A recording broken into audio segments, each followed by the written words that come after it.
உங்கள் பியர்டை இன்னும் ஸ்டைலாக ஷேப் பண்ண பிளேடு தான் யூஸ் பண்ணிட்டு இருக்கீங்களா? அப்போ இந்த ரீல் உங்களுக்கு தான். சேவ் பண்ணிவிட்டு கடைசி வரை பாருங்கள். பியர்டை ட்ரிம் பண்ண எது பெட்ரு, பிளேடா இல்லை ட்ரிம்மரா?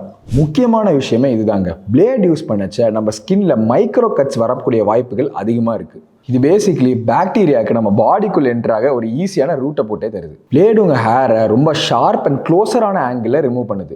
ஸோ மறுபடி ஹேர் ரீக்ரோ ஆகச்ச உங்கள் ஹேர் ஸ்கின்குள்ளே பெண்ட் ஆகி போயிடும். ஸோ இதனால தான் பிம்பிள் அண்ட் பெயின்ஃபுல் பம்ப்ஸ் உங்கள் அழகுக்கான ஸ்பீட் பிரேக்கர் மாதிரியே வருது. பட் ட்ரிம்மர் பார்த்தீங்கன்னா உங்கள் ஹேரை கரெக்டான ஆங்கிளில் கட் பண்ணுறதுனால ஸ்ட்ரெயிட்டாகவே ஹேர் வளருது. டெய்லி பிளேட் யூஸ் பண்ணால் ஸ்கின்னுக்கு ரெஸ்ட் டைம் இல்லை. ஸோ பேசிக்லி க்ரானிக்கான இன்ஃப்ளமேஷன்ஸ் வரக்கூடிய சான்சஸ் அதிகமாக இருக்குது. இதனால டைம் போக போக ஸ்கின் இன்னும் சென்சிட்டிவ் ஆகுது. ஸோ ட்ரிம்மரில் ஃப்ரிக்ஷன் கம்மி, அதனால லாங் டேர்ம் ஸ்கின் ஹெல்த்துக்கு trimmer much better. So guys, beard உங்களை ஒரு நாள் கேஜிஎஃப்ல வர ராக்கி பாய் மாதிரி ஃபீல் பண்ண வைக்கும். பட் ட்ரிம்மர் உங்கள் பியர்ட் க்ரோத்தை இயர்ஸாக ப்ரொடெக்ட் பண்ணும். ஸோ மறக்காமல் பியர்டை ஸ்டைலாக வச்சுட்டு பிளேடை யூஸ் பண்ணுற உங்கள் ஃப்ரெண்டுக்கு இந்த ரீலை ஷேர் பண்ணுங்கள். அண்ட் உங்களுக்கும் இந்த மாதிரி ஸ்டைலான பியர்டு இருந்துச்சுன்னா கீழே பியர்டுன்னு கமெண்ட் பண்ணுங்கள்.